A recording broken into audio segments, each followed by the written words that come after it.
akramal khalqi ma liman aludhu bihi siwaka inda hululil hadithil amimi.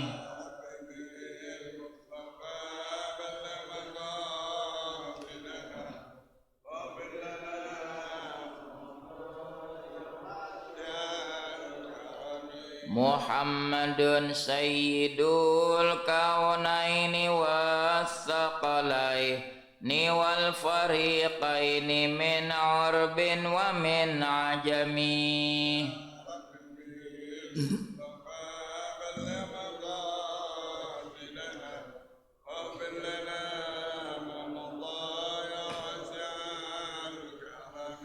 Nabiyunal amirun nahi fala ahadun abarra fi qawli la minhu wala na'ami.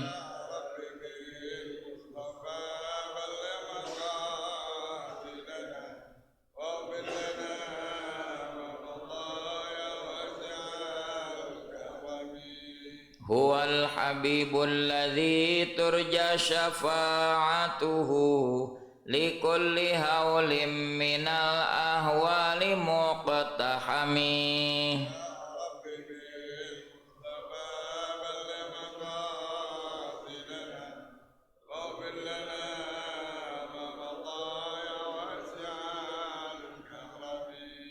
Maulaya salli wa sallim daiman abada ala habibika khairil khalqi kullihimi.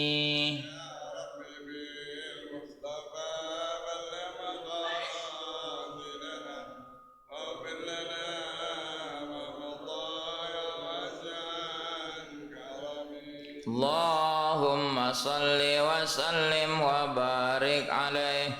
Al-Fatihah ila hadrati Sayyidina Muhammadin sallallahu alaihi wasallam. Al-Fatihah. Alhamdulillahi rabbil alamin.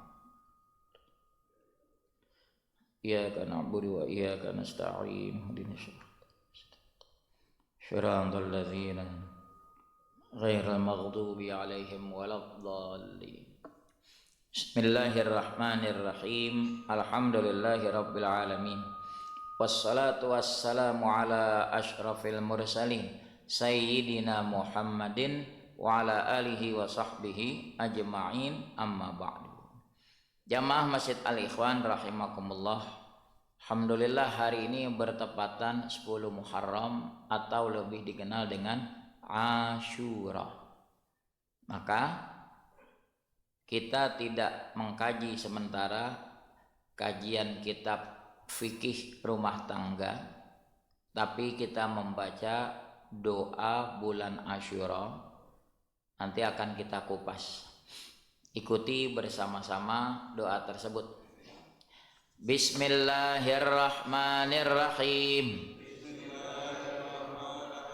Allahumma ya mufarrijah kulli karbin wa ya mukhrijah dhinnuni yauma asyura wa ya jami'ah syamli yaqubah yauma asyura wa ya ghafirah dzambi dawuda yauma asyura wa ya kashifah durri ayyuba yauma asyura wa ya sami'ah da'wati Musa wa Haruna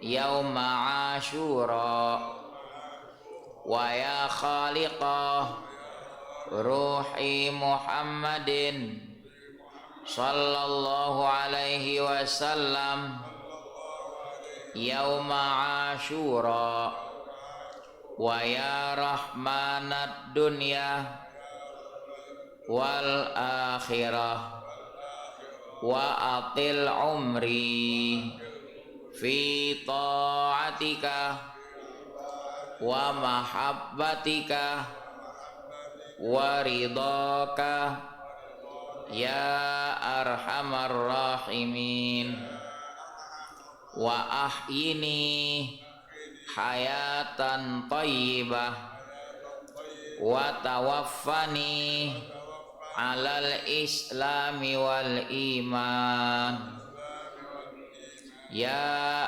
arhamar rahimin wa sallallahu ala sayyidina Muhammadin wa ala alihi wa sahbihi wa sallam walhamdulillahi rabbil alamin. Allahumma ya Allah, ya mufarrija, wahai yang melapangkan kulli karbin, dari setiap kesulitan. Kita mengalami kesulitan, yang melegakan itu adalah Allah. Ya mufarrija kulli karbin wa ya mukhrija dhinnun, wahai Allah yang mengeluarkan dhinnun, Nabi Yunus yang dicaplok ikan nun, ikan paus besar, yauma Asyura, di hari Asyura. Nabi Yunus berdakwah. Ya, namanya berdakwah, ada yang terima dakwahnya, ada yang acuh. Nabi Nuh meninggalkan mereka, lalu numpang naik kapal laut. Kapten kapal kenal Nabi Nuh, ya silahkan. Berlayar deh ke kapal laut. Di tengah perjalanan mogok macet.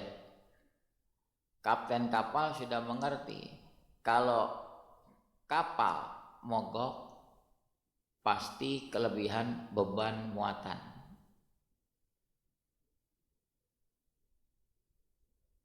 Nggak bisa kapten kapal langsung nuding, nih si fulan untuk mengurangi beban muatan cemplungkan ke laut. Maka diundi, dikocok. Yang keluar namanya Yunus. Kapten kapal nggak enak hati. Kata Nabi Yunus, udah memang nama saya keluar nggak apa-apa, saya cemplungkan diri. Enggak, ulang lagi, dikocok lagi, persis kayak main arisan gitu. Keluar lagi nama Yunus.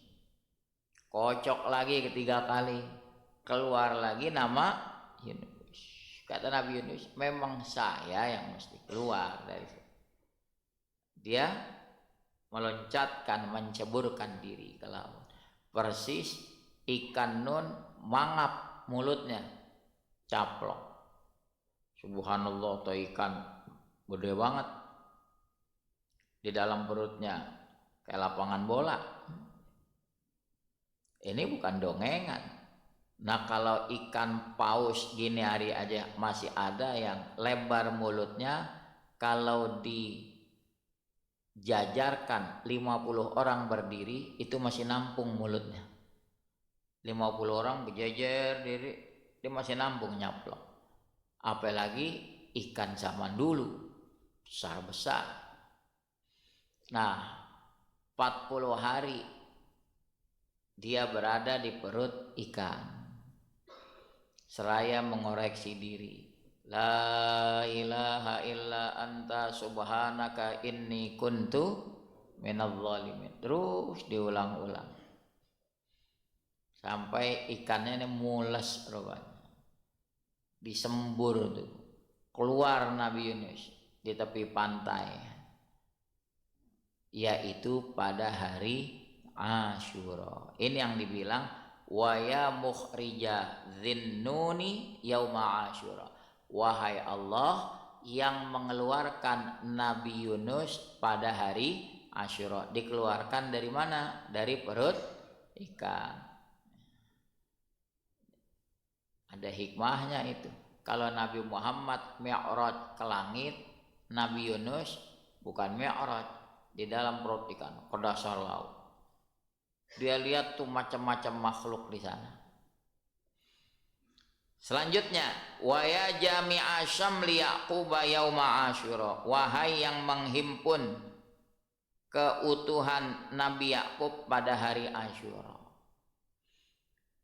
Di dalam surah Yusuf panjang diceritakan perjalanan atau kisah Nabi Yusuf yang diceburkan semasa kecil oleh saudara-saudaranya ke sebuah sumur hanya gara-gara ngiri ayah lebih perhatiin Yusuf.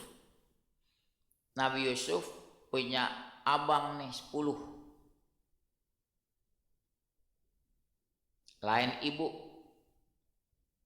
Nah, yang sekandung Yusuf sama Bunyamin.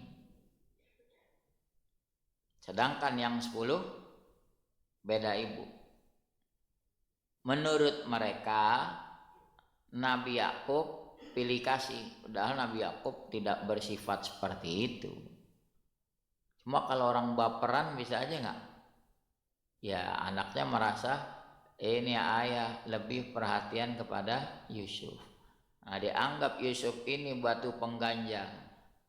Kata yang satu bunuh aja, yang satu bilang jangan bunuh, ceburin aja fi ghayabatil jub, ke dasar sumur, dicemplungin. Nah, begitu dicemplungin nggak langsung ditinggal, dipantau dari jauh oleh saudara-saudaranya. Benar saja datang rombongan kafilah yang biasa beristirahat dekat sumber air. Ketika rombongan ini mengambil air dari dasar sumur, ada bocah gelayutan di tali timba. Wah, ada anak. Lalu dihampiri oleh saudara-saudara Yusuf. Pak, Bapak nimba apa? Ini lagi nimba air, ada anak. Oh, itu dia budak kami yang kabur. Dikata budak, padahal adiknya sendiri kan. Ya udah deh, kita mau jual aja deh daripada nyusahin begini. Dibelilah bisa manin bakhsin, harga yang murah. Udah. Nah, untuk meyakinkan bapaknya tuh Nabi Yakub, karena janjinya cuma ngajak main, ternyata emang mereka punya niat jahat. Mereka tunjukkan baju Yusuf yang seolah-olah dikoyak oleh serigala. Lalu dibuatlah bidamin kadzib, darah rekayasa, padahal darah rusa, seolah-olah darah Yusuf. Mereka sambil menangis-nangis, ayah maafkan, rupanya memang kita yang teledor, kita main balapan lari-larian, adik kita nggak perhatiin, diterkam serigala, ini bajunya koyak, ini darah berlumuran. Nabi Yakub sedih di situ.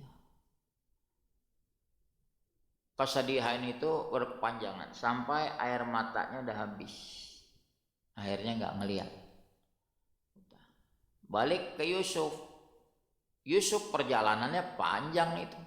Dibawa oleh kafilah, lalu dijual lagi ke pasar budak. Yang beli seorang menteri. Begitu sampai di rumah, si menteri bilang sama istrinya tuh, Zulaikha, Mama ini anak cakep banget. Udah, kita nggak perlu jadiin budak, kita jadikan anak angkat saja. Itu usianya kisaran 13 tahun. Diasuh, dirawat 17 tahun. Jadi berapa tahun tuh? 13 tambah 17, 30 tahun. Jadi sosok pemuda yang gagah, ganteng, super ganteng banget. Nah, menteri ngantor, bini ada di rumah, godaan datang. Nah, di rumah ada berondong, ganteng lagi, tergiur. Tapi Nabi Yusuf tidak terpengaruh.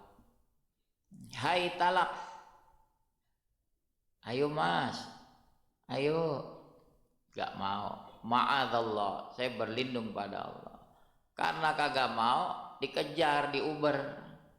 Nabi Yusuf menuju pintu keluar. Pas menuju pintu keluar, tuan rumah pulang ke pergok.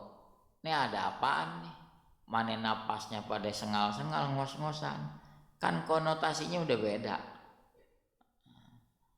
Di situ perempuan kalau posisi kepepet, dia nggak kehilangan akal. Dia bilang apa? Papa, apa balasan buat anak yang kurang ajar? Udah kita rawat puluhan tahun, dia kurang ajar sama saya. Nabi Yusuf bengong. Siapa yang kurang ajar? Siapa yang melakukan pelecehan seksual? Di situ ada saksi. Bayi dari keluarga mereka ngomong. Ini bayi Bani Israel yang bisa ngomong, salah satunya itu. Lihat saja. In qudda min duburin.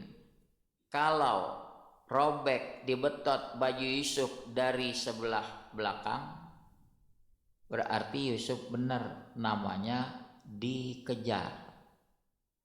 Wa in qudda min qubulin, kalau robek dibetotnya dari sebelah depan, berarti Zulaikha yang benar, Yusuf yang salah. Artinya Yusuf melakukan pemerkosaan, kan robeknya dari depan. Begitu dilihat sama tuan rumah, baju Yusuf robeknya di depan apa di belakang? Di belakang. Berarti nguber apa diuber? Diuber. Di situ nunduk Zulaikha.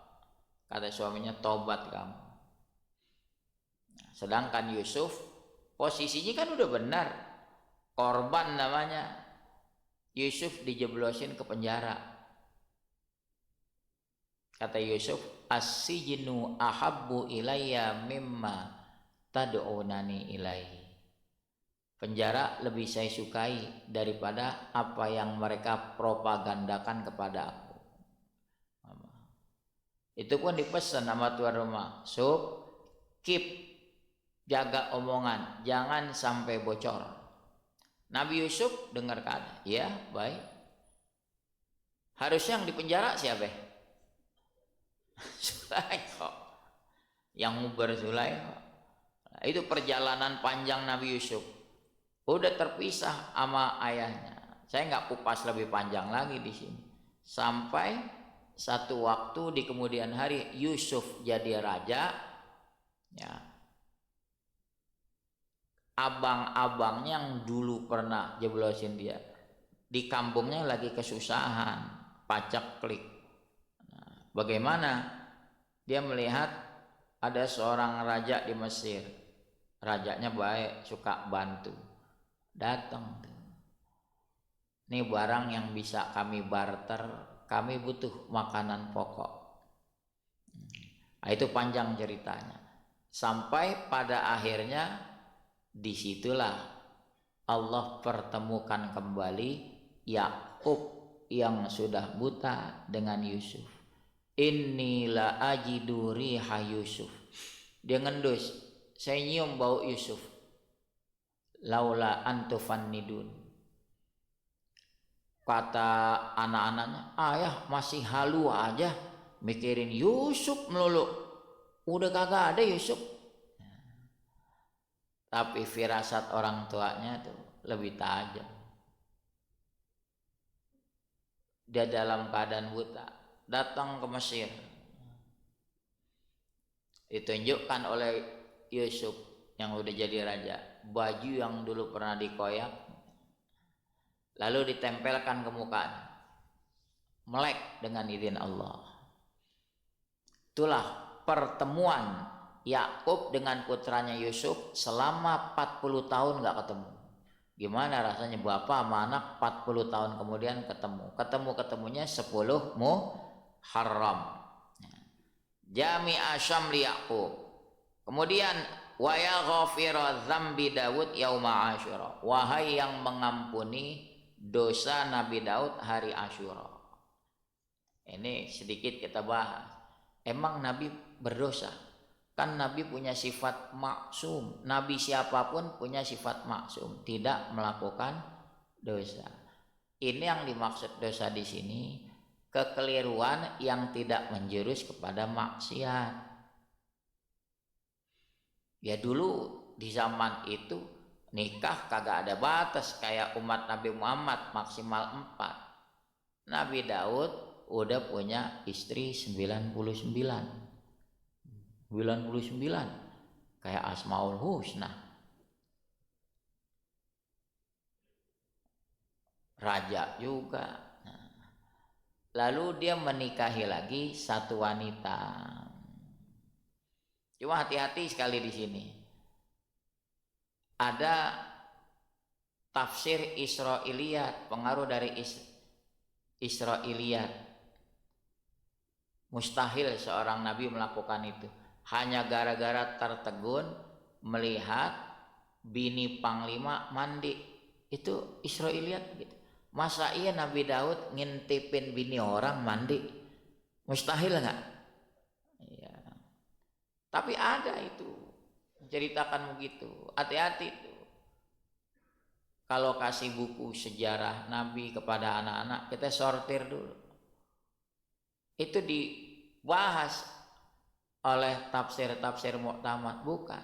Nabi Daud menikahi wanita yang Nabi Daud tahu ne wanita suaminya udah meninggal, iddahnya sudah selesai. Kan kalau iddah sudah selesai nggak masalah kan? Tapi ternyata iddahnya belum selesai. Mungkin nggak gitu? Beda kalau dia udah tahu iddah belum selesai dikawini, ya jelas kagak boleh. Mustahil Nabi Daud melakukan itu. Jadi datang malaikat untuk menguji Nabi Daud. 2 malaikat bilang, nih saya punya kambing atuk, teman saya punya kambing 99, tapi dia masih mengincar kambing saya. Lalu Nabi Daud bilang, kamu udah punya kambing 99, masih kepengen aja kambing orang atuk, begitu. Lalu malaikat pergi lagi, nyambung tuh Nabi Daud. Lah itu arah omongannya ke aneh tuh gitu. Fakharra sujada, dia tersungkur sujud mohon maaf pada Allah Ta'ala. Itu dia pada hari Asyura Allah terima, Allah ampuni kekeliruan Nabi Daud. Ini kalau nggak dikupas begini orang bertanya-tanya, masa Nabi bikin dosa? Kan begitu, karena kalimatnya dzambi Daud ya. Sama kayak Nabi Adam itu di Al-Quran disebut dosa, makan buah khuldi. Tapi sebenarnya kekeliruannya tidak sampai menjurus kepada dosa. Kalau istilah orang tasawuf, hasanatul abrar sayyiatul muqarrabin. Kebaikan orang-orang abrar masih dianggap keburukan orang-orang yang dekat, orang-orang yang taqarrub. Wa ya kashifa durri Ayyub yauma Asyura. Wahai Allah yang menyingkap penyakit Nabi Ayub di hari Asyura. Nabi Ayub diuji dengan sakit, dia sabar. Sampai harta bandanya habis, anak-anaknya ada yang pada meninggal, dirinya diuji sakit. Rabbi inni massaniyad durru wa anta arhamur rahimin. Dia sabar, dia adukan hal ini hanya kepada Allah. Diangkat penyakitnya pada hari Asyura. Wa ya sami'a da'wati Musa wa Harun yauma Asyura. Wahai Allah yang mendengar doanya Musa dan Harun pada hari Asyura. Kan Allah perintahkan, Musa, Harun, menghadaplah ke Fir'aun, nasihati dia, jadi penguasa jangan sewenang-wenang, jangan suka menjajah. Kaumnya Nabi Musa, Bani Israel dijajah. Kemudian jangan angkuh, sombong, arogan, merasa diri sebagai Tuhan. Nabi Musa dan Harun mohon pada Allah, ya Allah beri kami kekuatan menghadapi penguasa yang otoriter gini. Nabi Musa berdoa, Rabbis rahli sadri wa yassirli amri wahlul uqdatam min lisani yafqahu qawli. Karena Nabi Musa cadel. Itu juga gara-gara Fir'aun. Waktu Musa kecil diasuh di istana Fir'aun, itu dimasukin bara api di mulutnya. Sampai gedenya Nabi Musa cadel. Nah, Nabi Musa berdoa begitu. Mudah-mudahan ketika menyampaikan misi dakwahnya kepada Fir'aun bisa dipahami. Rabbis rahli sadri, ya Allah lapangkan hatiku. Wa yassirli amli, mudahkan urusanku. Wahlul uqdatam min lisani, lepaskan belitan di lidahku. Jadi Nabi Musa kalau nyampaikan dakwah nggak kelihatan cadelnya. Menyampaikan misi dakwah kepada Fir'aun lantang, lugas, tegas, fasih. Allah kabulin tuh permohonan. Di sini disebutkan yang mendengar doanya Musa dan Harun pada hari Asyura. Ini enggak di doa aja, peristiwa Ibrahim juga selamat dari dibakarnya oleh Raja Namrud hari Asyura juga. Wa ya khaliqa ruhi Muhammadin, wahai pencipta ruhnya Muhammad pada hari Asyura. Ya rahmanad dunya wal akhirah, wahai pengasih dunia dan akhirat. Setelah kita sanjung Allah, apa yang kita minta? Atil umri, panjangkan umurku, fi ta'atik, untuk taat kepadamu, wa mahabbatik, mencintaimu, wa ridhoka, untuk menggapai ridhomu, ya arhamar. Permohonan kedua, wa ahini hayatan thayyibah, hidupkan aku dengan kehidupan yang baik.